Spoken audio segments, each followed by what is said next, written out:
वो आत्महत्या करने के लिए निकल गए। एक ऋषि आए, कर क्या रहे हो तुम, ब्राह्मण हो और आत्महत्या कर रहे हो? मैं देख पा रहा हूं तुम्हारे भाग्य में कोई पुत्र नहीं है। यार माइक साउंड जी थोड़ा नीचे कर लेते हैं। Recording in progress. थोड़ा नीचे। कौन सा? हाँ ये वाला नीचे कर दीजिए थोड़ा। ये वाला? हाँ ये वाला ऊपर वाला ये ठीक है, ये ठीक है। नहीं करो ये करो, तुम ही रोज आकर के सेटिंग कर देना। हाँ,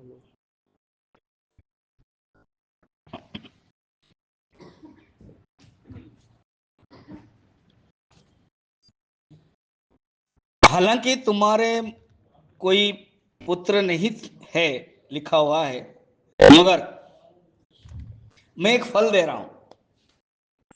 ये फल मैं मंत्रित किया हूं, संकल्प किया हूं, तुम्हारा पुत्र होगा। पत्नी को दे देना। तो पुत्र फल दे दिया। धुंधुली ने क्या किया, देखो नाम भी, इसका अर्थ हम देखेंगे। धुंधुली माने कंफ्यूजन, धुंधला। तो स्टार्टिंग में उसने कंफ्यूजन किया, फल खाई नहीं। जहां गाय का पात्र होता है, गाय वो जो चावल के पानी, छिलके, सब्जी खाते हैं, वहीं डाल दिया। और उसकी बहन गर्भवती थी, उसको बुला लिया। इसके पास बहुत पैसा है, क्योंकि जो आत्मदेव ब्राह्मण है वो सरल है, वो विलास व्यसन करते नहीं थे, तो धन आदि बहुत था उनके पास। बहन को बुलाया, कहा कि जब तक तुम्हारा पुत्र नहीं है मेरे पास रुको, पुत्र हो जाएगा मुझे दे देना और धन ले जाना। पुत्र हो गया, नाम रखा धुंधुकारी। 3 महीने के बाद उनके जो गाय है, जो गाय भी फल खाई थी, वो भी एक जन्म दिया, बछड़ा नहीं, एक बालक। 3 महीने के बाद। और आत्मदेव बड़े खुश हो गए कि देखो भगवान के कृपा, वो साधु संत के कृपा कि मेरे पुत्र भी हुआ और गाय का भी पुत्र हुआ। तो धुंधुकारी तो इसने पहले ही नाम रख लिया था, पत्नी ने, कि मैं धुंधुली और मेरे नाम पर धुंधुकारी होगा।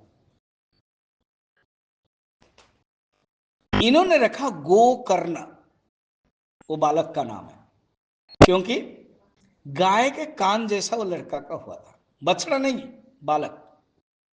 अब दोनों बड़े। गोकर्ण बचपन से ही संस्कारी था और वह सन्यासी बन गया।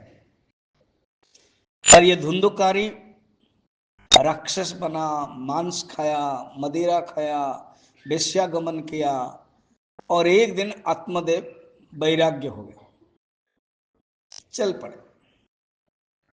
खुद गोकर्ण ने उनको उपदेश दिया, पिताश्री कहाँ आप इस प्रकार के आसक्त और मोह में पड़ रहे हो, आप निकल जाना चाहिए। निकल गए।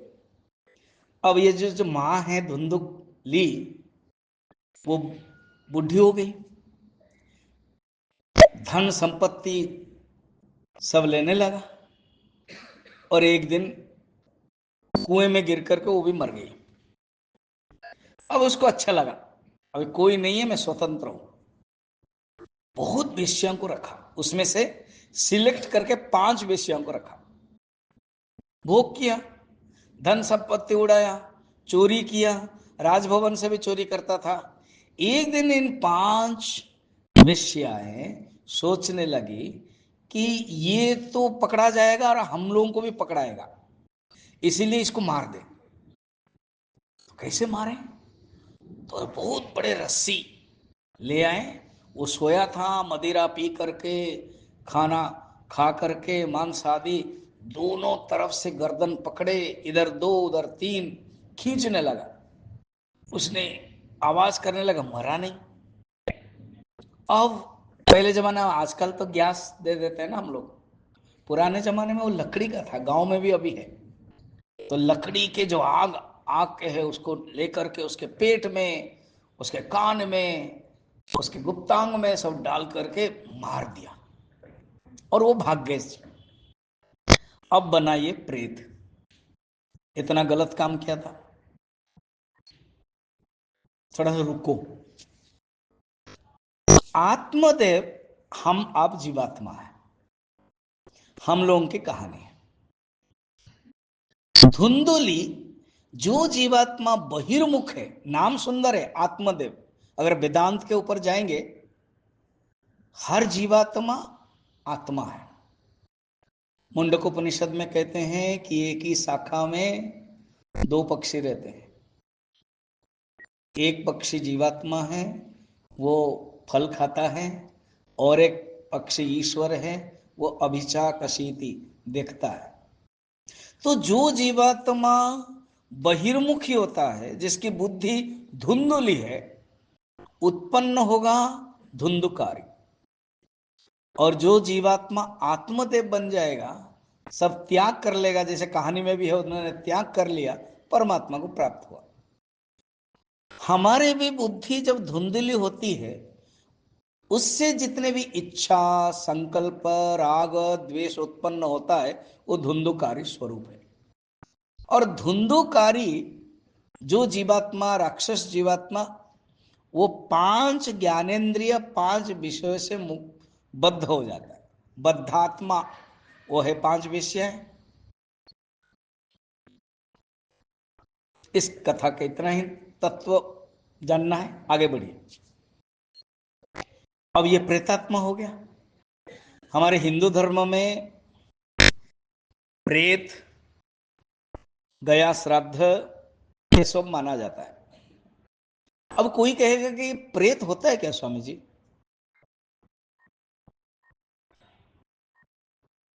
वेदांत में हम लोग स्वीकार करते हैं, गीता में भी है, उपनिषद में है, ये भागवत कथा में भी है।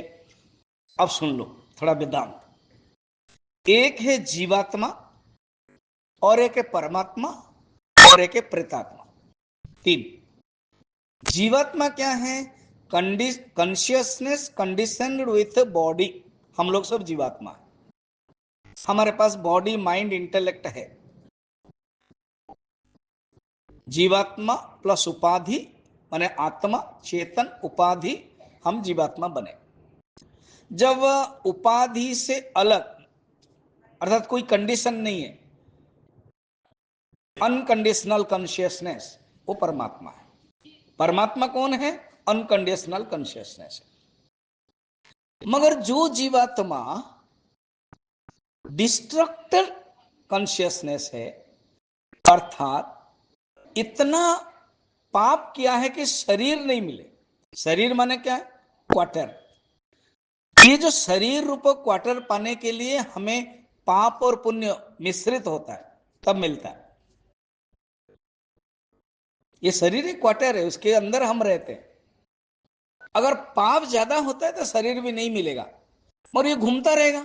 मनुष्य जब मरता है, शरीर पड़ा रहता है। जाता है कौन? 17 पार्ट्स चले जाते जीवात्मा के साथ। 17 पार्ट, 5 ज्ञानेन्द्रिय, 5 कर्मेंद्रिय, 5 प्राण, मन और बुद्धि, ये 17 पार्ट्स, उसको बोलते हैं लिंग शरीर, सूक्ष्म शरीर, चला जाते हैं। अगर पुण्य है तो शरीर मिलेगा, और पुण्य उसका डिग्री है। अच्छा, ज्यादा पुण्य तो ब्राह्मण शरीर मिलेगा, संस्कार भी होगा, शुरू से ही ज्ञान प्राप्त होगा, पूर्व जन्म का ब्रॉड फॉरवर्ड हो जाएगा। और पाप पुण्य और थोड़ा कम कम है, उसी प्रकार मिलेगा। जहां भोग की वासना है, उसके अनुसार शरीर मिलेगा। जहां बिल्कुल पुण्य नहीं है, पाप ज्यादा है, शरीर मिलेगा नहीं। कभी वृक्ष होगा, कभी राक्षस बनेगा, कभी पत्थर होकर रहेगा। यथा श्रुतम यथा कर्म, कठोपनिषद में वर्णन है। ये हो गया प्रेतात्मा, शरीर मिलाने। अब क्या हुआ? वो जो सन्यासी है, ज्ञानी गोकर्ण, जिसके कान कर्ण है। हम लोगों को गोकर्ण बनना है। भागवत इसीलिए सुन रहे हैं अगर हम गोकर्ण बने। मैं थोड़ा सा जोड़ रहा हूं। भगवान राम, लक्ष्मण, सीता वनवास में जा रहे हैं। वाल्मीकि ऋषि के पास आए, एक रात रुके। देखो, भगवान राम किसी किसी आश्रम में रुकते हैं और किसी से में रुकते नहीं है। वो अभी मैंने पंचकुला में प्रवचन दिया था चिन्मय मिशन में, 9 ऋषियों के साथ भगवान के संग 6 दिन में। कुछ कुछ ऋषियों के साथ रुके थे रात में, कुछ से केवल दर्शन करके संवाद करके निकल गए थे। वाल्मीकि के ऋषि में रुके थे क्योंकि उनको पता है माता सीता फिर यहां आना है बाद में। तो उन्होंने पूछा कि कहाँ रहेंगे, तो उन्होंने 14 स्थान बताया था। उसमें पहला ही है जिनकर श्रवण रंध्र समाना, अर्थात जिनके कान कैसा है, बड़ा है, जो श्रवण करता है उनके पास आप रुको। गो करना, गाय का जो कान है वो बहुत बड़ा होता है, हम लोगों का कान बहुत छोटा। कान जैसे मिला है शरीर, चिंता नहीं शरीर के दृष्टि से, मगर मन हमारा गोकर्ण होना चाहिए। सुने, सुनते सुनते ना घाती, अर्थात थके ना, वो है गोकर्ण। भगवान के कथा कितने संतों के संग किया होगा। सुनते सुनते एक दिन प्रवचन प्रचार करते थे, अपने ही गांव आए। उनको पता चला मां नहीं है, पिताजी को तो उन्होंने ही वैराग्य करवाया था, मां नहीं है और भैया इस प्रकार के मरे। तो अपने घर आए और साफ सफाई किया, रात में रुके तो जो प्रेतात्मा है वो आवाज करने लगे, रोने लगा। कभी भैंस का रूप, कभी रोने का, कभी घुंघरू का। ये तो संत है, डरे नहीं। पूछा तुम कौन हो? कहा कि भैया मैं आपका भाई हूं, बहुत पाप का कर्म किया है, भोग किया है, इसलिए मैं प्रेतात्मा बन गया हूं। इनको तो ज्ञान था। ठीक है, मैं गया जा रहा हूं, गया में तेरे लिए श्राद्ध करूंगा। ब्राह्मण को लेकर के श्राद्ध किया, सोचा कि मेरा भैया की मुक्ति हो गई होगी। कुछ दिन के बाद, कुछ साल के बाद, भारतवर्ष में घूमते घूमते फिर नेक्स्ट टाइम आ गए अपने गांव में। अपने गांव में रात में रुके, तब फिर आवाज आई, कौन है तुम? ना आपने श्राद्ध करने के बावजूद भी मेरा इतने पाप है वो हो नहीं रहा, तो मैं प्रेतात्मा ही बना हूं। हाँ ठीक है, कुछ मैं उपाय कर रहा हूं। सब साधु संत से पूछने लगे, कोई प्रेत के उपाय है कोई मुक्ति के लिए? गया में श्राद्ध कर लिया, बद्रीनाथ में भी कर लिया, हरिद्वार में भी कर लिया, अलग अलग जगह पर मैंने किया, कोई उपाय है? तब सूर्य भगवान आए और कहा भागवत सप्ताह करो। ठीक, तो बोले कैसे करो? ना अपने ही गांव में तुम खुद प्रवचन दो, मैं तुम्हें भागवत कथा कह रहा हूं। तो सूर्य भगवान ने गोकर्ण को भागवत बताया और कहा कि तुम भागवत करो, और जो प्रेत के लिए तुम्हारा भाई के लिए करोगे और उनको आवाहन करो, और वो कहीं ना कहीं रुकेंगे। तो प्रेत को जब आह्वान किया, उसने एक बांस है, बांस माने बम्बो यहां है ना, तो वहां 7 पग गांठ थी और वो वहां अंदर रुक गया। एक एक दिन प्रवचन हुआ, अंतिम में वो फूटता था। आप आशा मत करना 8:30 बजे फूट जाएगा ये करके।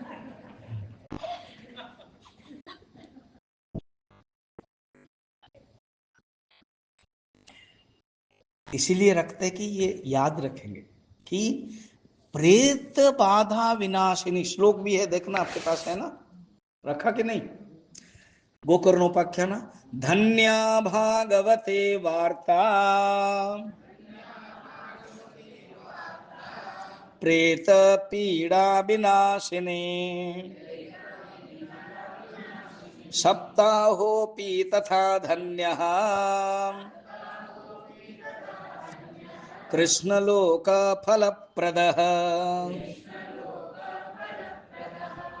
धन्य भागवती। तो उन्होंने क्या किया देखिए, ठीक है, तो संकल्प किया और वो अंदर थे और सब लोग बैठे थे, सारे गांव आ गए थे। और ऐसे गोकर्ण ज्ञानी भी है, वक्ता भी है। तो उसके बाद उन्होंने प्रवचन दिया, तो जैसे बताया एक एक करके खत्म हुआ। लास्ट दिन एक विमान आ गया और वो विष्णु भगवान जैसा रूप होकर के बैठ करके चले। तो गोकर्ण ने पूछा, देवता लोग आए उनको लेकर के, देवदूत विष्णुदूत, पूछा कि सब लोगों ने भागवत सुना, केवल वो ही मुक्त हुए। तो विष्णुदूत ने क्या कहा, मैं सब श्लोक नहीं लिखा, केवल भावार्थ बता रहा हूं। कहा कि सब लोगों ने तो सुना, मगर उन्होंने त्याग करके सुना और मन शांत होकर के सुना, मन ध्यान दे करके सुना। बाकी लोगों ने नहीं सुना।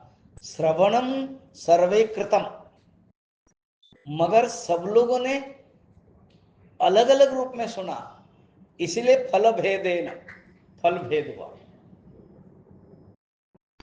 तो अभी कैसे करना? कहते फिर 6 महीने के बाद गांव के लिए, सबके लिए संकल्प करके उन्होंने कथा सुना है और कहते हैं सब लोग मुक्त हो गए। ये कथा सनत कुमार नारद को कह रहे हैं। इस कथा को उसके पहले 200 साल के पहले की कथा, उसको बोलते हैं गोकर्ण धुंधुकार संवाद। ये अब हम ओरिजिनली भागवत जो कलयुग के 30 साल के पहले, 30 साल के बाद सुखदेव परीक्षित संवाद, उसको सुनते हैं। उसके लिए चलिए कथा। क्या भगवान कृष्ण जब शरीर त्याग कर लिया, उनके 8 रानी, उसमें से एक रानी रही, सब अपने शरीर को त्याग करके चले गए। अष्टरानी गीता में हम पढ़ते हैं, भूमिरापो नलो वायु खम मनो बुद्धिरेव च अहंकार इतीयम में भिन्ना प्रकृति रष्टदा। जो रुक्मिणी है वो लक्ष्मी का अवतार है, और जो सत्यभामा है वो सूर्य के अवतार है, और जो जाम्बवती है वो जाम्बवान के अंश से ब्रह्मा के हैं। इस प्रकार के सब अपने अपने अंश से अष्ट प्रकृति आई थी, चले गए एक को छोड़कर। उनका कालिंदी बड़े खुश नजर आती थी, हमेशा ध्यान करते थे। तो बाकी जो 16,100 रानियां हैं, उन्होंने शरीर त्याग नहीं किया था। कथा जब अब जानोगे, भगवान कृष्ण दारुक को, अपने सारथी को समझाया था, मैं अपने शरीर त्याग कर रहा हूं, तुम अर्जुन के पास जाओ। अभी हस्तिनापुर में ना, यही है दिल्ली, हस्तिनापुर में है। अर्जुन को लेके आओ, द्वारका से जितने रानियां हैं उनको लेके जाओ। और अनिरुद्ध का एक बेटा है, अनिरुद्ध कौन है? भगवान के पोता। भगवान कृष्ण के बेटा का नाम है प्रद्युम्न, प्रद्युम्न के बेटा का नाम है अनिरुद्ध, अनिरुद्ध के बेटा का नाम है वज्र। वो वज्र को लेके जाओ, वज्र भानु बोलते हैं सिंपल में, वज्र, उसको लेके जाओ और मथुरा में उसको राजा बना दो। भगवान ने सब सेटिंग प्लानिंग कर दी। तो अर्जुन आए और लेके गए, पर क्या हुआ, वज्र बहुत दुखी था, क्योंकि उनके राजधानी में कोई लोग नहीं थे। भगवान कृष्ण जाने के बाद लोग सब अपने अपने अंदर अलग अलग जगह पर रहते थे, मथुरा में नहीं रहते थे। अब कृष्ण आकर के, अर्जुन आकर के कहा कि भगवान कृष्ण शरीर त्याग कर दिया, तो युधिष्ठिर ने परीक्षित को राजा बना दिया। मैं परीक्षित कौन है और सुखदेव जी कौन है अभी बताने वाला। तो परीक्षित को राजा बना दिया और परीक्षित वज्रभानु के पास आए और कहा कि आप सब ठीक हो ना। परीक्षित कहां? हस्तिनापुर में। और वज्रभानु राजा कौन है? मथुरा में। आप लोगों को मानचित्र के भूगोल के दृष्टि से बहुत समझ में आ जाएगा। यू आर इन दिल्ली, सो आपका राजा परीक्षित है। एंड मथुरा यहां से कितना दूर? सिर्फ 2.5 घंटा लगता है, 3 घंटा। तो वहां का जो राजा वज्रभानु। Who is Vajrabhanu? कृष्ण के पोता का पोता। तो एक दिन परीक्षित वज्रभानु के पास मथुरा आए, कहा कि सब ठीक है? नहीं ठीक, क्योंकि कोई रह नहीं रहे हैं। राजा तब सफल होंगे जब प्रजा रहेंगे। तो ठीक है, मैं सांडिल्य ऋषि को बुला रहा हूं। तो उन्होंने सांडिल्य ऋषि को बुलाया और कहा कि कैसे करना है ना। कहा कि काम करो, भगवान कृष्ण ने जहां जहां मथुरा में लीला की थी, वृंदावन को मिला करके वहां पर मैं चिन्हट कर रहा हूं कृष्ण का जन्म कहां हुआ था, उन्होंने पुतना को कहां ये उद्धार किया था, कालिंदी नदी में स्नान कब किया था, कालिया नाग को कहां किया था, यह सब चिन्ह दे दिया। और वहां तुम लोग कथा करो। और अभी भी उद्धव जी महाराज यहीं पर हर गुल्म, गुल्म माने लता, हर छोटे छोटे पेड़ पौधे बालू में भी है। हालांकि शरीर की दृष्टि से बद्रीनाथ में, मगर सूक्ष्म रूप में यहां है। यहां अगर बुलाओगे तो कथा करेंगे तो लोग आ जाएंगे। अच्छी, अब इस कथा को रहने दो। अब हमने बीच में कथा कहा था कि कालिंदी खुश कैसे रह रहे यमुना। तो सब रानियों ने पूछा क्या खुश कैसे हो? भगवान कृष्ण तो हमारे पति तो छोड़ दिए आर्य, आप खुश हो, हम लोग दुखी है। तो बोलते हैं मुझे विरह का अनुभव नहीं हो रहा है, उनकी जो लीला है मैं याद कर रहे हूं, तो हमें भी बताओ लीला। तो बोला मैं नहीं बता सकती हूँ, उद्धव एक वक्ता है, उनको बुलाते हैं। अभी तक समझ में आ रहा है ना? हाँ ना तो बोलो। हाँ। तो उद्धव को बुलाते हैं। तो सब लोग ने उद्धव बुला, उद्धव प्रकट हो गए। और अभी उद्धव तपस्या भी कर लिया। जब ये बात सुनता हूं ना मुझे बहुत अच्छा लगता है। भागवत तो मैं शुरू से ही बोलता रहता हूँ, उसके लिए मैं बहुत और भी साधना करता रहता हूँ। अभी मैं स्वामी जी को बोल रहा था, मौन में था पूरा। वो अंदर एक आश्रम है गुजरात में, वो लग कर देते हैं और अंदर रहते हैं। मैं ये भागवत लेके गया था, पूरा संपूर्ण 18,000 श्लोक 14 दिन अंदर था। 7 दिन में एक बार और 7 दिन में 2 बार, दूसरा बार पूरा अध्ययन किया। कुछ कुछ पॉइंट भी लिखा उसमें, कुछ कुछ नए नए चीजें, इतना। तो इसी तब उद्धव की बातें याद आ रही है। क्या कि उद्धव भगवान से सुना, उद्धव बद्रीनाथ में तपस्या किया पूर्ण रूप में। अभी उद्धव उत्कंठा में रहते थे कि मुझे भागवत बोलना है। सब रानियों ने बुलाया और कहा कि आप भागवत कहिए। उद्धव बड़े खुश हुए। वृंदावन के अलग अलग जगह जो उनको पता भी है, कृष्ण के समय में उन्होंने देखा भी है, अब भागवत करने के लिए तैयार है। मुख्यतः कौन है? वज्र। ये स्कंद पुराण के महात्मा लास्ट में वर्णन है, मैं अभी इसलिए बोल दिया, आप जोड़ पाओगे। वज्र है, सब रानियां हैं। तो माँ लोग क्या समझेंगे, स्त्री लोग, कि हम रानी हैं, और भाई लोग क्या समझेंगे, हम वज्र हैं। वज्रभान माने भगवान कृष्ण के पोता का पोता। ठीक, तभी तभी हमें एक तादात्म्य, तादात्म्य वेदांत में बोलते हैं आइडेंटिफिकेशन। व्हेन यू आइडेंटिफिकेशन, जब हम देखो ना गुरुदेव के साथ हम आइडेंटिफिकेशन होते हैं, we feel to pride that yes I am CM, मैं गुरुदेव का बेटा हूं, मैं गुरुदेव का शिष्य हूं, मैं गुरुदेव के डिवोटी हूं। तो अपने आप को समझना है उद्धव जी वक्ता है, ऐसे अनेक वक्ता आएंगे। सूत वक्ता है, नारद वक्ता है, सनत कुमार वक्ता है, सुखदेव जी तो मेन वक्ता है। तो अभी उद्धव वक्ता है, और जितने माँ लोग हैं वो समझेंगे कि हम रानियां हैं, भगवान कृष्ण का अंश है। सचमुच हम लोग सब भगवान कृष्ण के अंश है। वो लोग सुन रहे हैं और वो लोग सुन रहे हैं। अब क्या हुआ, उद्धव ने एक कंडीशन बता दिया, कहा कि एक प्रॉब्लम है, कली युग स्टार्ट हो गया, कली यहां प्रॉब्लम करने वाला है। कथा में जब 7 दिन करूंगा, कली बीच बीच में आएगा, डिस्टर्ब करेगा।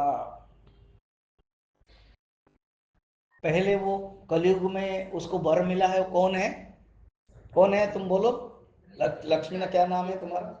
निद्रा है ना? वो मुझे बोल रहे थे समझ। एक पॉइंट मुझे अच्छा लगा, क्या वो निद्रा, तो निद्रा आती है ना, तो एक कली निद्रा के रूप में आएगी और एक कली मन विक्षेप के रूप में आएंगे। अगर यहां भी सुन रहे आप लोग, कोई उठ के जाएगा तो मैं क्या बोलूंगा? कली इनके अंदर आया। बहाना क्या? बहाना क्या? बहाना क्या? बैठ नहीं पा रहे हैं तो, मगर वो रियली कली है। और परीक्षित को भी पकड़ेगा, मैं बता रहा हूं कहानी। तो इसलिए ध्यान रखना, उद्धव जी को पता था। तो उद्धव जी बोल रहे हैं, परीक्षित पावरफुल है, बजरा भी छोटा है। तो परीक्षित को कहते हैं वन प्रॉब्लम होगा जब मैं कथा कहूंगा, कली आएगा। तो क्या करना है ना परीक्षित, आपको कली के दिग्विजय करना है, कली को आउट ऑफ रखना इस कथा से। और परीक्षित बहुत दुखी हुई। समझ में आ रहे? इंटरेस्टिंग। परीक्षित दुखी हुए, उनके आंखों से आंसू भी बोलने लगे कि मैं कृष्ण की कथा नहीं सुन पाऊंगा, और आपके मुख से जो भगवान कृष्ण के परम भक्त हो आप, और भगवान ने उद्धव को वर दिया कि तुम मेरे उत्सव मूर्ति हो। आप जानते हो उत्सव मूर्ति जो पूजा होती है, भगवान कृष्ण का उत्सव मूर्ति है उद्धव। ऐसे भागवत एंड भगवान कृष्ण की विभूति भी उद्धव खुद विभूति में, भागवत में कहते हैं कि तुम मेरे विभूति हो। तो इस प्रकार के जब कहते हैं यहां कि मैं सुन नहीं पाऊंगा, तब उद्धव जी बहुत प्यार किया परीक्षित। परीक्षित, मेरी कथा को कोई याद करे या न करे, कुछ ही दिन के बाद तुमको एक श्रेष्ठ वक्ता भागवत बोलेंगे, तुम श्रोता होंगे। और वो नहीं बताया सब कुछ, वो इतने बड़े श्रेष्ठ वक्ता होंगे, तुम भागवत से वंचित नहीं होंगे, चिंता मत करना, तुम्हारे लिए सब लिखा हुआ है, अभी जाओ। परीक्षित ने प्रणाम किया और उद्धव कथा प्रारंभ किया। सब रानियां मुक्ति हो गई। अब परीक्षित आए। ठीक है, अब चलिए, परीक्षित अब कौन है, परीक्षित का जन्म कैसा हुआ, उसको आप सुन लीजिएगा। अब भागवत के स्कंद प्रारंभ हो गया। अगेन मैं आपको ले रहा हूं, आपको क्रोनोलॉजी में दिक्कत होगा, जैसे ये बता रहे थे समझ में नहीं आ रहा कब क्या क्या हो रहा है।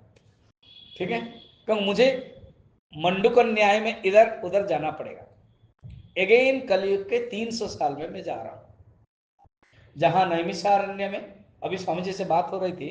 नैमिषारण्य मैंने पता है, अर्थात स्कंद पुराण में वर्णन है मनोमय चक्र, अर्थात ये जो चक्र है ये हमारा मन है और मन भाग रहा है, चक्र चलता रहता है। जहां रुक जाता है वो नैमिषारण्य है, एक ही जगह पर रुकता है वो है भागवत। ये भी एक नैमिषारण्य है। आप लोगों ने इतना जो व्यवस्था किया है, यही भाव लाने के लिए कि नैमिषारण्य है। भगवान को रखा, स्थापित किया, मंच स्थापित किया, भागवत रखा, भगवान ऑलरेडी है, राम जी भी है, कृष्ण जी है, व्यवस्था किया गया। अर्थात ये सुनने के लिए हम व्यवस्था कर रहे हैं। फलतः क्या है कि मन हमारा रुक जाए। और मन कब रुकेगा? जहां भागवत कथा होती है वहां मन रुक जाता है। जहां भागवत कथा होती है वहां मन रुक जाता है। ये है नैमिषारण्य। मन ट्रांसडेंटल हो जाता है, कालातीत हो जाता है, मन देश काल से परे हो जाता है। तो 300 साल की बात की कथा में सब बैठे हैं। मैंने एक बताया था, हमें प्रश्न पूछना, बोलो ना, जरूरत नहीं है, क्योंकि प्रश्न ऑलरेडी पूछा हुआ है। अब क्या, शौनक हमारे लीडर है सब लोगों के लिए, वो कहते हैं, हे शुत महाराज, मैं आपको प्रश्न पूछना चाहता हूं। आप अभी भागवत करेंगे, उसका नाम है भागवत के प्रथम स्कंद में प्रथम अध्याय में 6 प्रश्न है।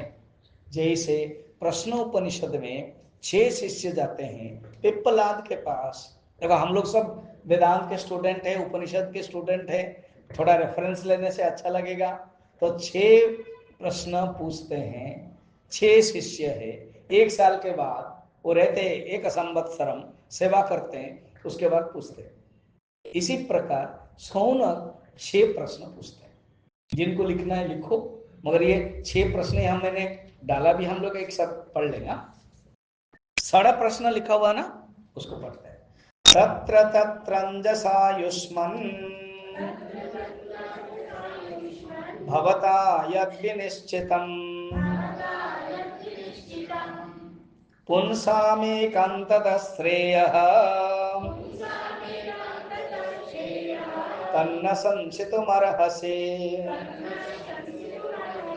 अभी हम लोग साथ में पढ़ेंगे, नो फॉलो, साथ।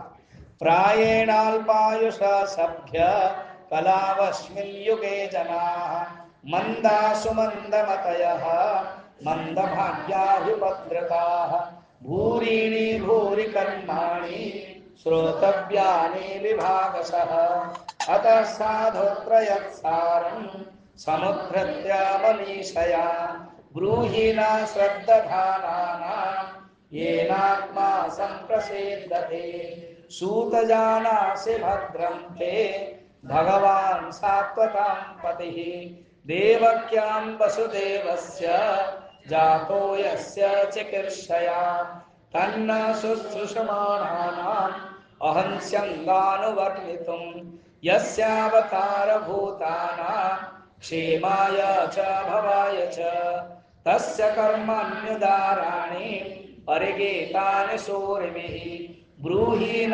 श्रद्दधानानां लीलया ददद कला ब्रूहि यज्ञशरे कृष्णे ब्रह्मण्ये धर्मवर्मणि स्वां काष्ठामधुना पेते धर्म का शरणं गतः। मजा आया ना, अच्छा लगा ना? अब ये प्रथम स्कंद के प्रथम अध्याय के कौन से श्लोक भी है मैंने पढ़ा, 10, 11, 12, 13, 17, 23 लिखा हुआ है। अब सुनते जाओ। 6 प्रश्न है। श्लोक के किताब के ऊपर मत लिखना, क्योंकि ये किताब आपकी नहीं है, ये मिशन का है, आपको रखना है। जो नोट करना अपने नोटबुक में लिखना, जैसे वो टैबलेट में लिखते हैं, टैबलेट में भी लिख सकते हो, ठीक है? अब सुनो, उसका जो 6 प्रश्न क्या क्या इस श्लोक का भावार्थ है मैं बताता हूं। उसको 6 प्रश्न बोलते हैं। 6 प्रश्न में कौन पूछ रहा है याद रखना, अभी सुख परीक्षित बातें नहीं आई, अभी 300 साल के ही चल रहा हूं। सुख परीक्षित के लिए मैं कहानी भी बोलूंगा, परीक्षित का जन्म एंड सुखदेव का जन्म, फिर दोनों को जोड़ूंगा, ठीक? अब प्रश्न पूछ रहे हैं कि फर्स्ट है, अनेक शास्त्र है। कितने शास्त्र है? पहले वेद है, 4 वेद है, फिर वेद में 1 लाख श्लोक है, 80,000 मंत्र है, फिर कर्म कांड, 16,000 उपासना कांड, 4,000 उपनिषद भाग, इतने सब है। फिर 18 पुराण है, भागवत भी आ गया अभी, क्योंकि ये 300 साल के बाद चल रहा है। फिर उपपुराण है, फिर वेदांग है, कल्प, शिक्षा, छंद, व्याकरण, निरुक्त आदि सब है, ज्योतिष, उपवेद है, 18 विद्या बोलते हैं, उपांग है, इतने सब शास्त्र है। इन शास्त्रों का सार क्या है? फर्स्ट लिखो सिंपल में, शास्त्र का सार means essence of all scriptures. हाँ, ऐसे समझ, इंग्लिश में बोला करो थोड़ा। एसेंस ऑफ ऑल स्क्रिप्चर्स अर्थात शास्त्र का सार क्या, ये 1 नंबर। कौन क्वेश्चन पूछ रहा है? सोनक। देखा, हम लोगों के लिए उन्होंने पूछा ना, ही इज आवर रिप्रेजेंटेटिव, जैसे अर्जुन है गीता के। नंबर 1। नंबर 2 है, अनेक साधना है। कोई बोलता है जप करो, कोई बोलता है कर्म करो, कोई बोलता है भक्ति करो, कोई बोलता है ध्यान करो, कोई बोलता है उपासना करो, कोई बोलता है तपस्या करो, कोई बोलता है अनुष्ठान करो। कौन सी साधना करना है? सहज साधना। Which sadhana is superior? Bhakti Sudha में गुरुजी बता रहे हैं, सत्संग वही सर्वेषु साधनम साधनेषु श्रेष्ठः। यहां भी उत्तर आएगा। सब साधनों में सहज साधना क्या है? कितना क्वेश्चन गया? अब तीसरा, भगवान कृष्ण का हम जन्म जानना चाहते हैं हम लोग, भगवान कृष्ण के जन्म। तभी तो भागवतम, भागवत क्या है? भगवान के बारे में। और गीता क्या है? भगवान ने कहा। तो हम कृष्ण के जन्म। तीसरा। चौथा क्या है? भगवान कृष्ण के कर्म, भगवान कृष्ण के कर्म। 4। 5वां है, अलग अलग अवतार भी सुनना चाहते हैं। खाली कृष्ण नहीं है, बाकी जो अवतार है, कितने अवतार है? 24 अवतार, 24 मुख्यतः। ऐसे असंख्य अवतारा, असंख्य अवतार, हर एक विभूति भगवान का अवतार है। ये विभूति गीता में भी है और भागवत में भी है। तो मुख्यतः 24 अवतार है, वो भी हम सुनना चाहते हैं। कितने हो गए? 5। और लास्ट है, कहते भगवान कृष्ण जाने के बाद, शरीर छोड़ने के बाद, धर्म का शरणम गतः। लास्ट देखना 23 नंबर जो श्लोक, धर्म का शरणम गतः, अर्थात धर्म किसके शरण में गए? 6 प्रश्न हो गए। इसको बोलते प्रश्नाध्याय, इसको बोलते हैं षड प्रश्न। ठीक। देखो, वक्ता उसी को कहते हैं जो अपना क्रेडिट न लेके दूसरे के जो पहले सुने हैं अपने गुरु के, वो रेफर कर, तो तुरंत रेफर करते हैं। यही प्रश्न परीक्षित ने सुखदेव जी को कलियुग के 30 साल के बाद पूछा था। मैं भी सुन रहा था। समझ में आ गया? अभी अब प्रश्न होगा। अच्छा, सोनक लोगों को पता है परीक्षित कौन है, सोनक लोगों को पता है सुखदेव जी कौन है, हम लोगों को तो पता नहीं। अभी सुन लीजिए, यहां पर ही वर्णन है भागवत में।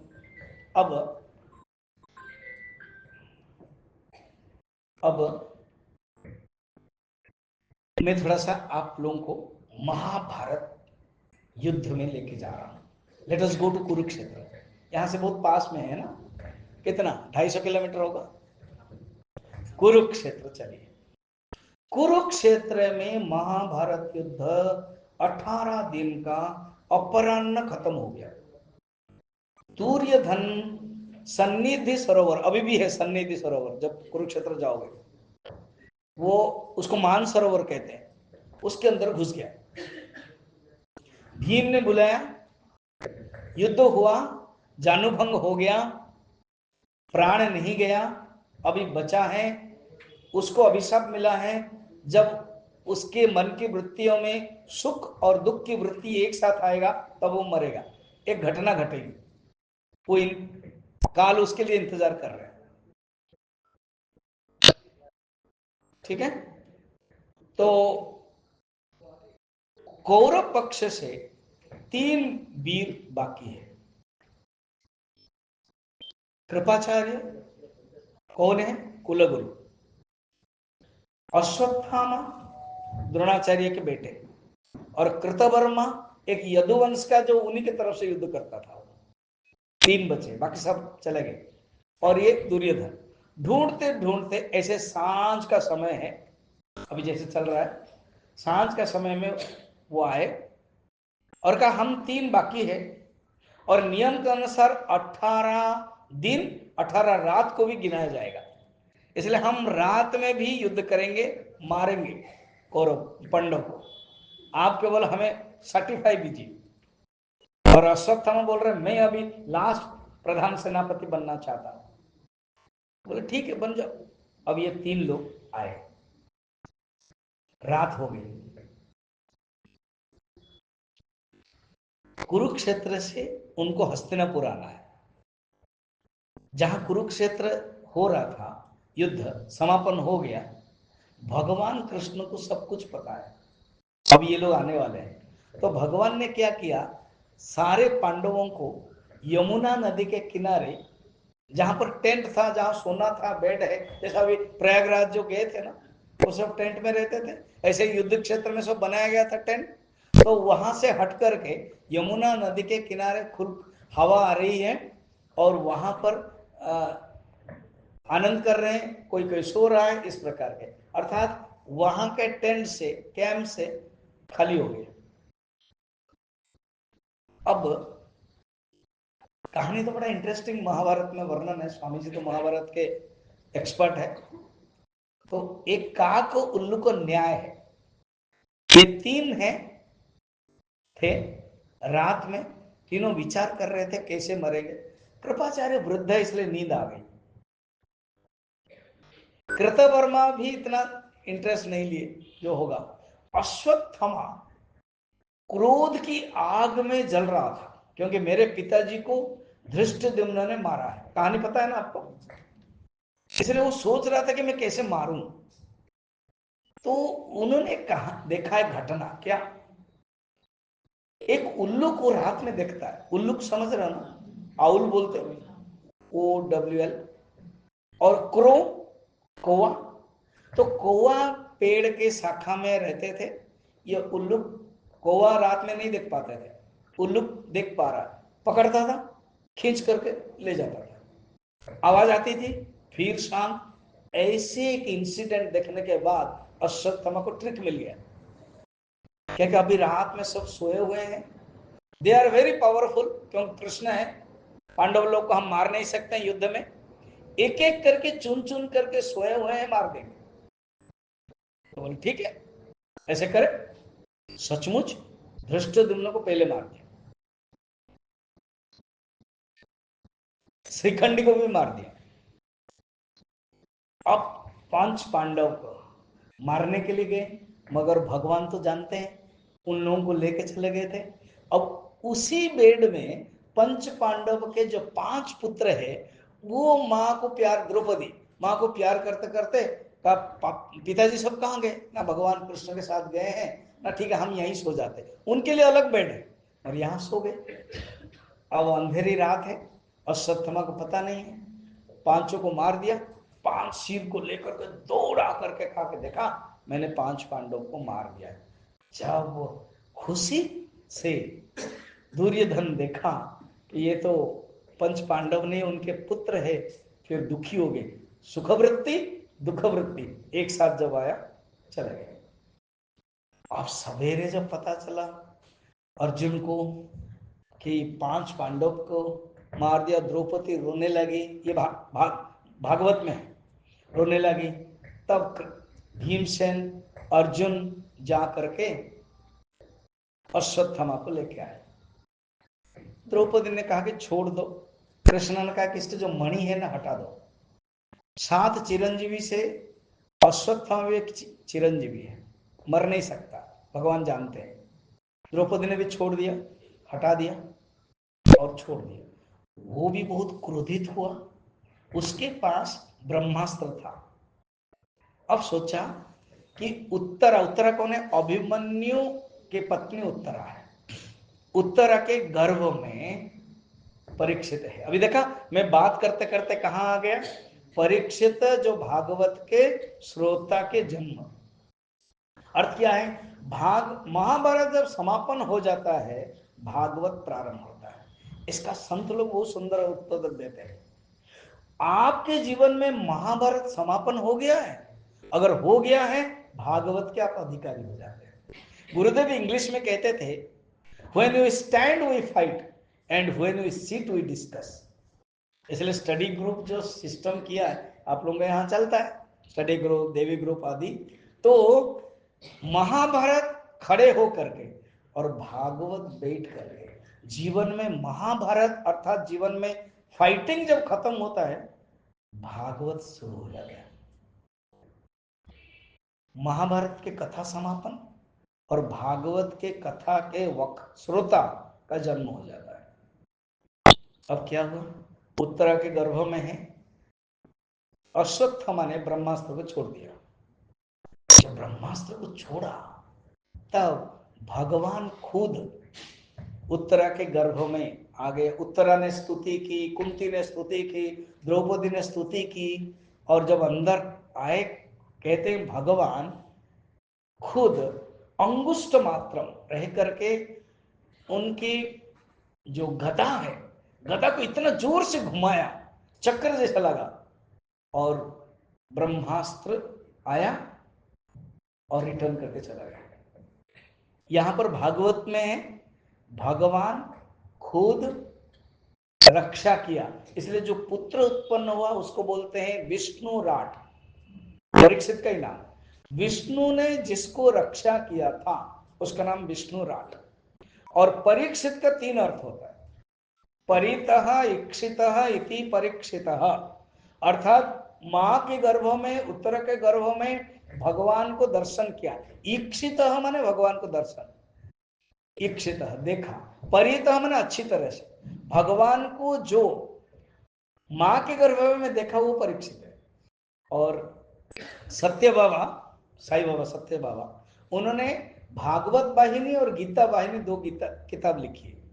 उसमें लिखी कहानी बहुत सुंदर लिखी है, पुराणों में ही वर्णन है कि जब ये जन्म हुआ, कौन? परीक्षित, भगवान कृष्ण को पैर पकड़ लिया, क्यों? उन्होंने बचपन में ही मां के गर्भ में देखा था, तो यही भगवान को मैंने देखा था। भगवान ने कहा कि परीक्षित, परीक्षित मैंने एग्जामिनेड, कहते हैं ना जब खाता टीचर देखते हैं, बाइंडिंग कर देते हैं और लिख देते examined, then signature, he is परीक्षित, अर्थात मेरे द्वारा ये एग्जामिनेड हो गया।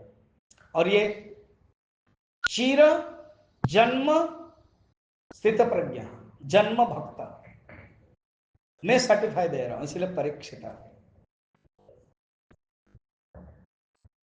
अब परीक्षित का जन्म हम लोगों ने देखा। जोड़ना,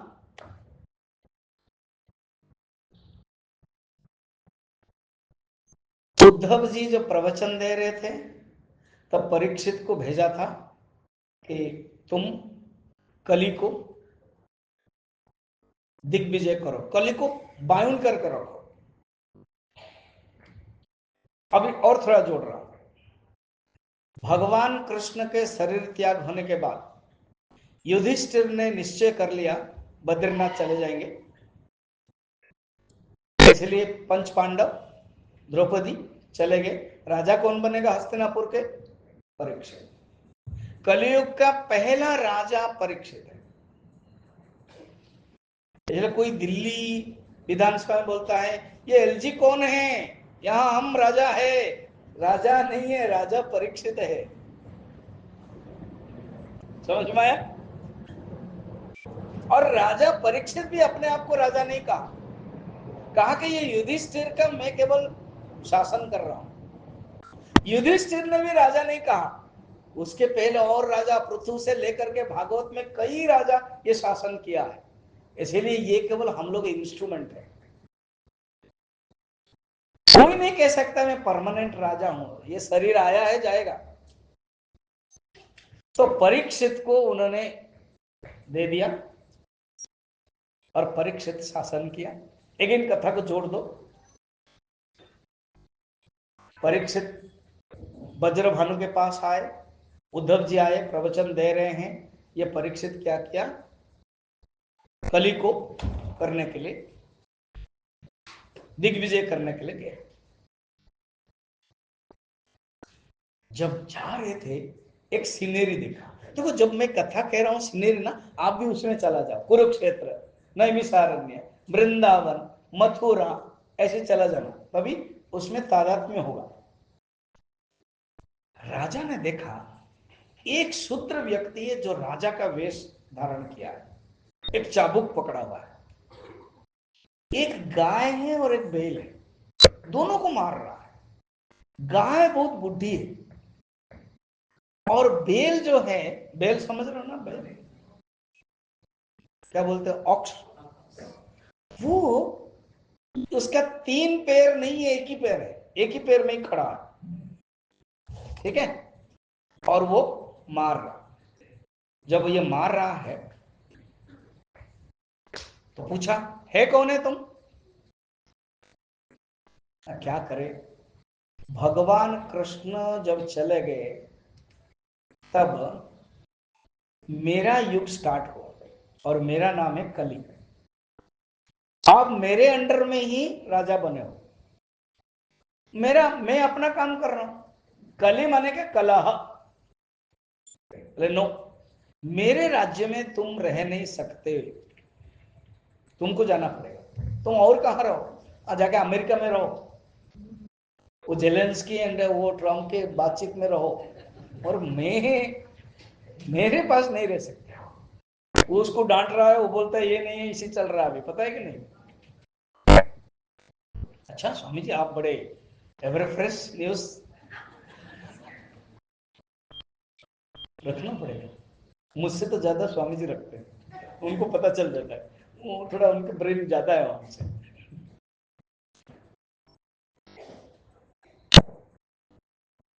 तो बोलते मेरे राज्य में हस्तिनापुर में तुम रह नहीं सकते, प्लीज रहना ही पड़ेगा, मुझे जगह दे दीजिए, आई वॉन्ट ए क्वार्टर।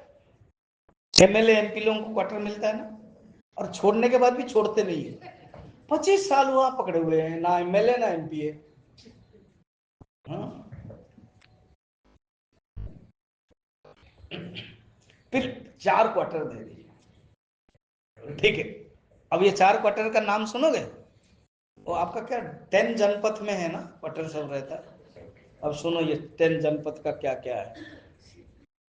कली का स्थान लिखा हुआ है पेज नंबर 2, कुछ कुछ में जंप करना पड़ता है, हाँ? कली का स्थान लिखा हुआ है एंड सुत उबस लिखा हुआ है, ठीक है, साथ में ही पढ़ेंगे। सुत उवाच अभ्यर्थितस्तदा तस्मै स्थानानि कलयौ ददौ द्यूतं पानं स्त्रिय सूना यत्र धर्म चतुर्विधः पुनश्च याचमानाय जातरूपमदात् प्रभुः ततो अनृतं मदं कामं रजो वैरं च पंचमम्। बोल वृंदावन बिहारी लाल के। अच्छा जो नहीं पढ़ पा रहे एटलीस्ट जय तो करो, बोल भागवत महापुराण के। समझे हमको ज्ञान कैसे होगा, बोल सदगुरुनाथ महाराज की। गुरुदेव के प्रति प्रेम भक्ति समर्पण करोगे तो ज्ञान हो जाएगा। वो बता रहे थे ना, मैं जब 18 साल था ना, मैं तो उड़ीसा का है, तो मुझे ना अच्छी तरह से हिंदी आती थी ना इंग्लिश आती थी। 1983 में मैं आ गया था सिद्धवाड़ी, कोर्स हमारा शुरू नहीं हुआ था। स्वामी सुबोधानंद जी आदि बैच, फर्स्ट बैच गुरुजी पढ़ा रहे थे, 6 महीना बाकी था, मैं घुस गया। गुरुदेव के जो इंग्लिश है वो समझ में नहीं आता था, नींद भी आती थी, सचमुच बता रहा हूं। मगर गुरु की कृपा से जो 83 से लेकर के 93 में मैंने सुना, कभी कभी वो अपने आप रिवील होता है, गुरुदेव ने ऐसे कहा, इसको बोलते गुरु कृपा। तो गुरु के प्रति समर्पण रखो, ज्ञान होगा, ठीक है। अब इसका भाव क्या है, डायलॉग चल रहा है किसका किसका? वेरी गुड, परीक्षित और कली। हाँ, तो वो कह रहे हैं, हे परीक्षित राजा, कलयुग का मुझे तो रहना पड़ेगा, यू गिव मी क्वार्टर, आप 10 जनपद का 4 अच्छे अच्छे क्वार्टर दे दो मुझे, एमपी क्वार्टर है ना, नहीं तो शीश मॉल दे दो 100 करोड़ का दे दो। मगर परीक्षित बहुत चालाक है, वो शीश मॉल नहीं दिया, क्योंकि दिस इज करप्टेड मनी है। तो कहते 4 जगह सुन लो, वहीं रहो। द्यूतम, द्यूतम माने जो महाभारत में इन्हीं के ही, परीक्षित के ही परदादा युधिष्ठिर जिस खेल के द्वारा 13 साल 12 माने वनवास में रहे, 12+1, उसके पहले महाभारत में वर्णन है नल दमयंती कथा, जरूर स्वामी जी बोले होंगे अपना। तो नल दमयंती में भी नल परीक्षित भी ये मैंने कली प्रवेश किया, तो इसलिए क्या, जहां द्यूत होता है वहां तुम रुको रहो, ये नहीं खेलते थे।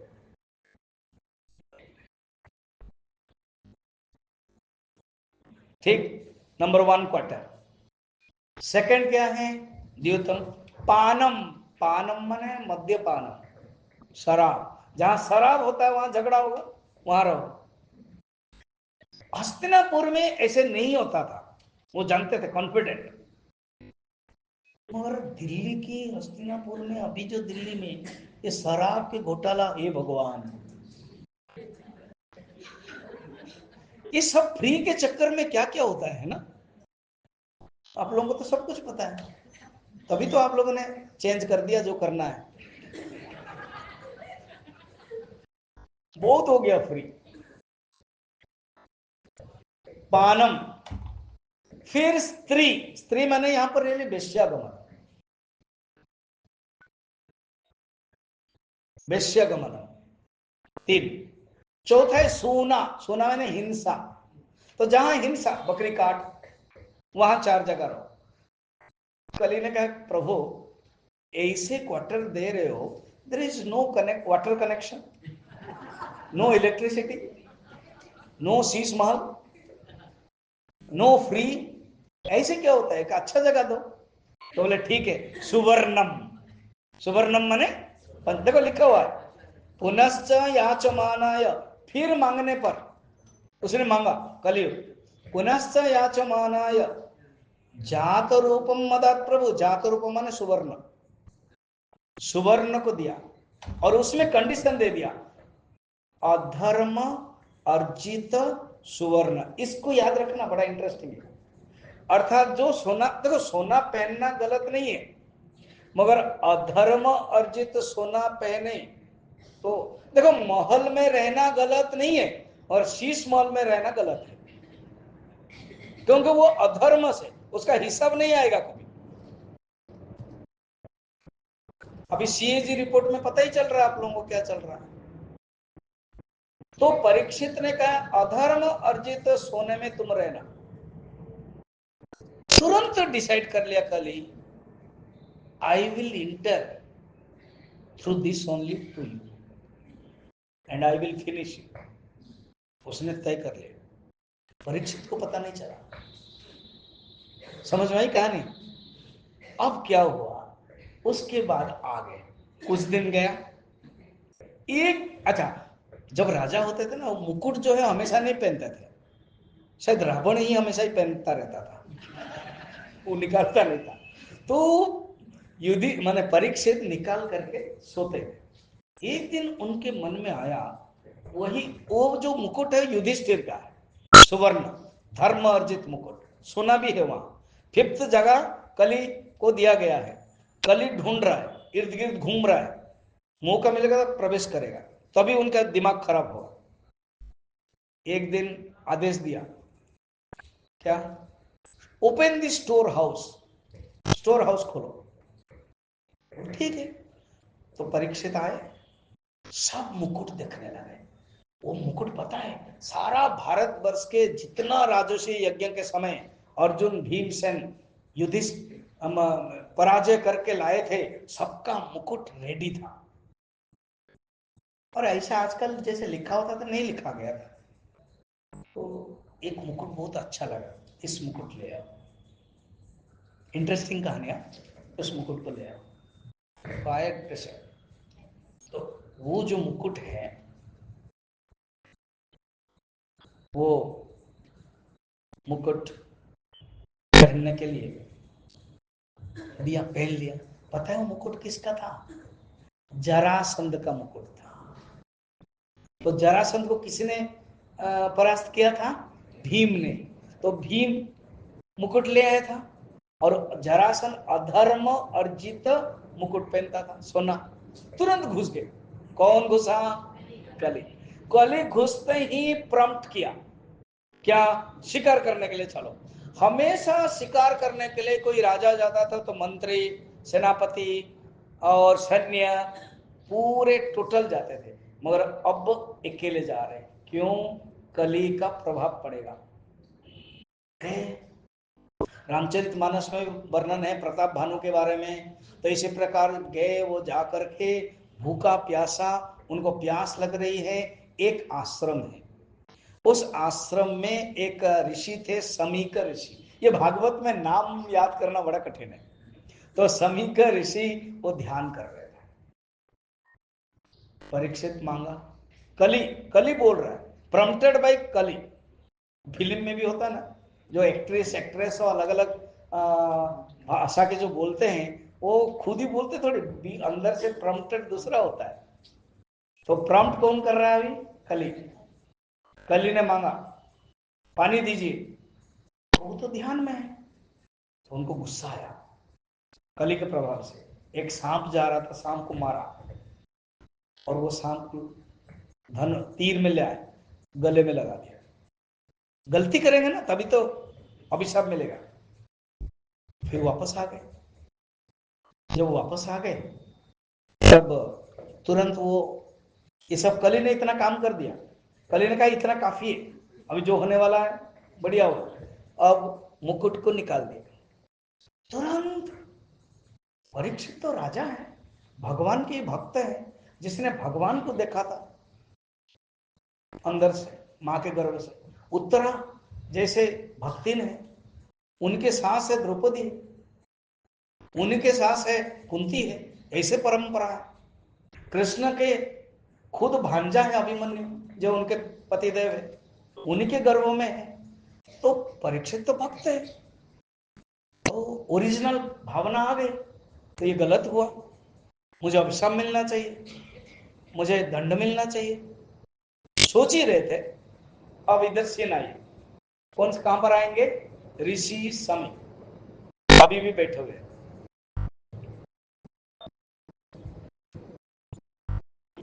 कौशिकी नदी में, आश्रम के पास कौशिकी नदी थी। कौशिकी नदी में समीक के एक बेटा है, उसका नाम श्रृंगी। वो तपस्या करके, स्नान करके, स्नान करने के बाद सूर्य का अंजलि देते हैं, जो अर्घ्य देते हैं, अर्घ्य कर रहा था। एक लड़का जो समीक की ऋषि के शिष्य है, उनके मित्र है, आकर के कह दिया, पता है तुम्हारे पिताजी के गले में परीक्षित राजा ने डाल दिया सर्प, ना आओ ना ताओ, सुना और अभिशाप दे दिया। 7 दिन में सर्पों के राजा तक्षक परीक्षित को डसेगा। तुरंत दे दिया। पढ़ोगे उस लोग साथ में पढ़ो, श्रृंगा श्राप देखना मिलके। इति लंघित मर्यादम तक्षक सप्तमे हनि दक्षन्ते स्म कुलांगारम चोदितो में तद्द्रोहम। ये श्रृंगी का अभिशाप। कहते कुलांगार, एक शब्द कभी आपने सोचा है कि नाम क्या है? कुल का सुवर्ण नहीं है, कुल का अंगार है। अंगार मालूम है? पता है क्या अंगार? चारकोल, अर्थात कुल के अग्नि, कुल को नाश करने वाला कुलांगार।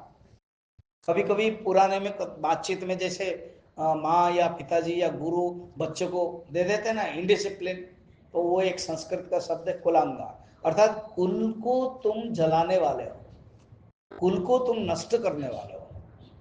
तो ऐसे परीक्षित को अभिशाप मिल गया। इधर परीक्षित अनुताप में, इधर परीक्षित सोच रहे, अभिशाप मिल गया। आकर के रोने लगा, वो पिताजी के गले से निकाल दिया वो सांप और निकाल करके पिताजी को बोला। पिताजी मगर समाधि में थे, संत है, कि ये तुमने गलत किया, ऐसे नहीं करना चाहिए था, तुम जाके खबर दे दो।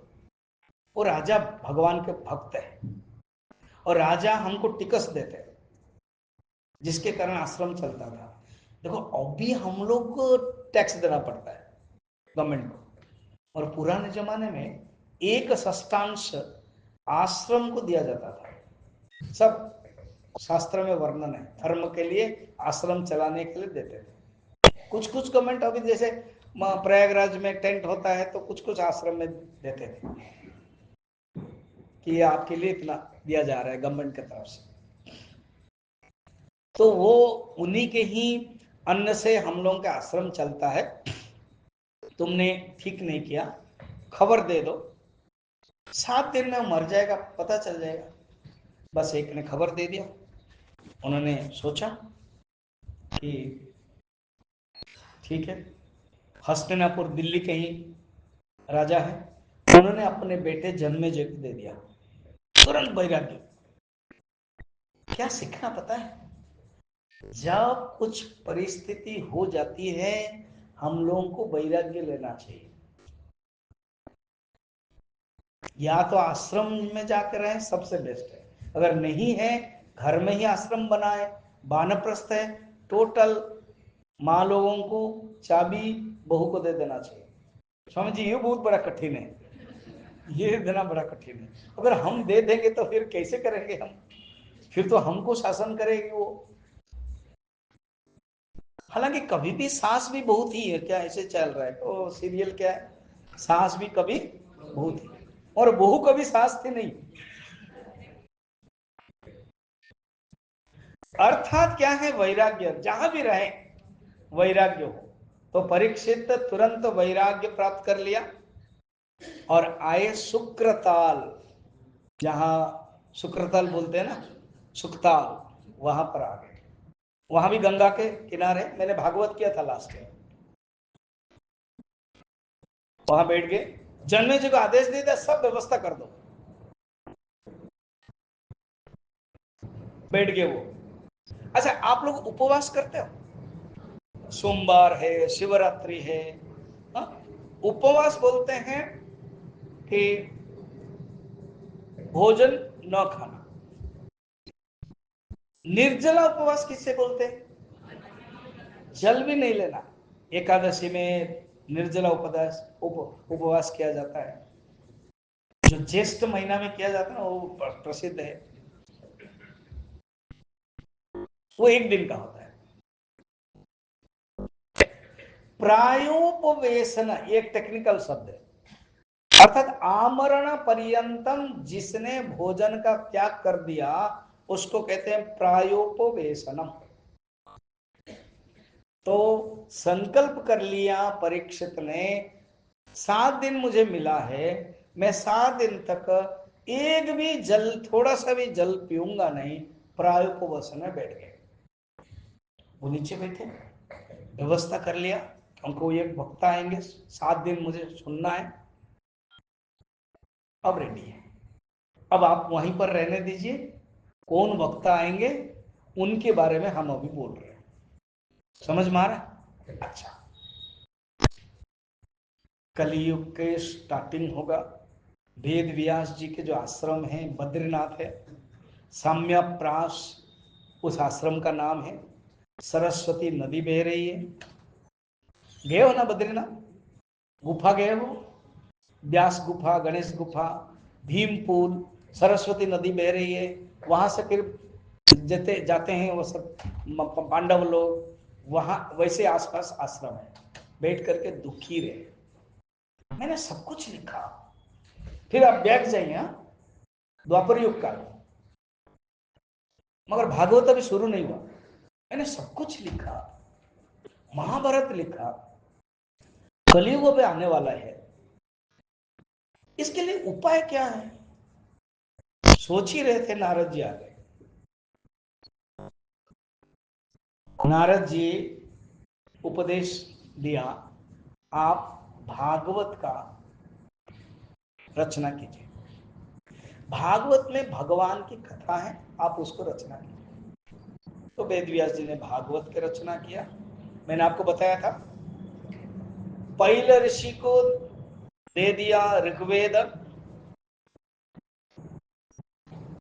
यजुर्वेद दे दिया वैशंपायन ऋषि को, सामवेद दे दिया जैमिनी ऋषि को, अथर्ववेद दिया दरुण नंदन सुमंत को, रोमहर्षण को दिया पुराण, और महाभारत स्पेशली दिया वैशंपायन, इसलिए वैशंपायन उवाच, भीष्म उवाच, ये सब है। और एक ही जो भागवत रचना किया, वो सोचा वो मेरा पुत्र को दूंगा, किसी को नहीं दूंगा मैं। तो अभी पुत्र तो हुआ नहीं। कहा जाता है, पुराणों में वर्णन है, एक भागवत के बड़े श्रेष्ठ वक्ता थे डूंगरी जी महाराज। वो खुद स्वयं पाकी थे, 3-3 घंटा प्रवचन देते थे और खुद भोजन बनाते थे अपना, स्वयं पाकी बोलते हैं। बाद में शरीर जब ये होता, शिष्य बनाते थे, मगर टच करते थे तभी। उन्होंने एक कहानी बताया, वेद व्यास जी की पत्नी का नाम है वाटिका। उन्होंने कहा कि मेरे मन में संकल्प आ रहा है, एक पुत्र होना चाहिए, इसीलिए मैं भगवान शंकर को तपस्या कर रहा हूं। उन्होंने तपस्या किया। चलिए अब हम लोग चलते हैं कैलाश मानसरोवर। मैं तो भगवान की कृपा से 3 बार गया हूं। अब कैलाश मानसरोवर चलोगे मेरे साथ? हाँ, कथा में। हाँ, तो अब कैलाश मानसरोवर में रोज भगवान शंकर कथा कहते हैं, पार्वती सुनती है। कभी कभी गणेश जी रहते हैं और हमारे कार्तिक जी रहते हैं। कभी कभी ये दोनों अपना ऑफिशियल काम में, बहुत ड्यूटी रहता है ना, कार्तिक कमांडर इन चीफ, वो कभी युद्ध है तो वो चले जाते हैं। और गणेश जी कहाँ पर प्रचार करने के लिए जाते हैं, कहीं लिखना पड़ता है, जैसे वेद व्यास जी ने बुला लिया बद्रीनाथ आओ, तो वहां लिखना है। मगर परमानेंट लिसनर कौन है? अब क्या है, ये जो निद्रा की बातें आ रही ना, भगवान शंकर जब प्रवचन देते थे आंख बंद करके देते थे। ये शंकर ही दे सकते। मैं अगर आंख बंद करके आपको प्रवचन दूं, फिर अगर 1.5 घंटा के बाद मैं खोलूं तो देखा कि सब सर्व खाली है, कहते स्वामी जी को तो पता नहीं चलेगा कौन उठेगा कौन नहीं है। भगवान शंकर और श्रेष्ठ है ये पार्वती, फिर भी गड़बड़ हो गया। देखना क्या, प्रवचन जब दे रहे थे माता पार्वती सो गई। अच्छा, एक नियम है भगवान शंकर का, एक कंडीशन है क्या, मैं आंख बंद करूं, प्रवचन जब तुम सुनोगे बीच बीच में रेस्पॉन्ड देना। इसलिए मैं पूछता हूँ हाँ ना, समझे कि नहीं है, ऐसे पूछता हूँ ना, आप लोग हाँ बोलते। तो पार्वती माँ हाँ माने यस ऐसे बोलते थे। इनकी जब नींद हो गई, एक तोता, देख रहे हो ना, तोता को दिखाई दे रहा है आपको? एक तोता वहां पेड़ में सुन रहा था। सोचा कि अगर भगवान शंकर जान लिया कि पार्वती सो गई एंड 8:30 बज रहा है, प्रवचन बंद हो जाएगा,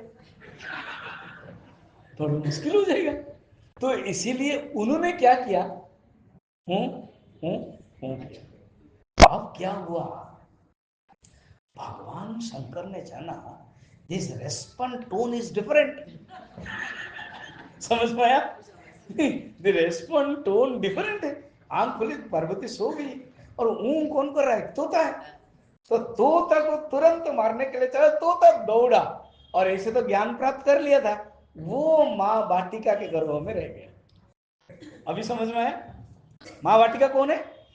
वेद व्यास जी का पत्नी। इन लोगों ने क्या तपस्या किया था कि मेरा पुत्र हो। किसको तपस्या किया था? भगवान शंकर को। भगवान शंकर की कृपा भी हो गई।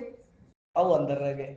अब ये तोता के रूप में जो सुखदेव जी है, भगवान विष्णु के अंश स्वरूप है, वो 16 साल रह गए, 16 ईयर। इससे इससे अधिक और एक कहा रहा, पता है 100 ईयर्स रहा हिरण्याक्ष हिरण्यकशिपु, वो माँ दीति के गर्भ में। चलो वो बाद में बात करेंगे कल। अब 16 साल रह गए। वेद व्यास जी का लगा कि अरे बाबा वो पुत्र आएगा तभी तो मैं भागवत बोलूंगा। तो उन्होंने प्रार्थना किया। पता है सुखदेव जी कह रहे मैं नहीं आने वाला हूं। क्यों? मैं यहां से बढ़िया से एसी रूम है, सब कुछ एवरीथिंग इज मिले अवेलेबल है, व्हाई आई विल कम, मैं नहीं आऊंगा। फिर कहा कि अगर भगवान विष्णु आकर के बोलेंगे माया स्पर्श नहीं करेगी तब मैं आऊंगा। भगवान विष्णु को तपस्या किया, भगवान आए, सुखदेव आ जाओ, माया स्पर्श नहीं करेगा। सुखदेव 16 इयर्स के जन्म हो गए और तुरंत चले गए। जो मैं मंगलाचरण में पढ़ता हूं ना, यम प्रव्रजंतम अनुपेतम अपेत कृत्यम द्वैपायनो विरह कातरवाजुहाव पुत्रेति तन्मयतया तरवो विमेदो तम सर्वभूत हृदयम मुनिमानतोस्मि। बोल सुखदेव जी महाराज के जय करने हुआ। बोल सुखदेव जी महाराज की। ये स्तुति सूत महाराज भागवत में कर रहे हैं। कैसे? यम प्रव्रजंतम अनुपेतम अपेतम कृत्यम।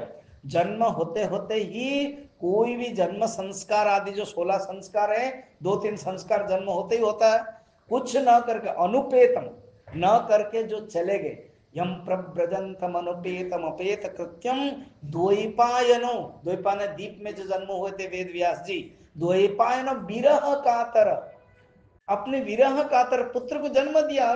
प्रयोजन क्या है? भागवत सिखाओ, वो ही प्रचार करेंगे।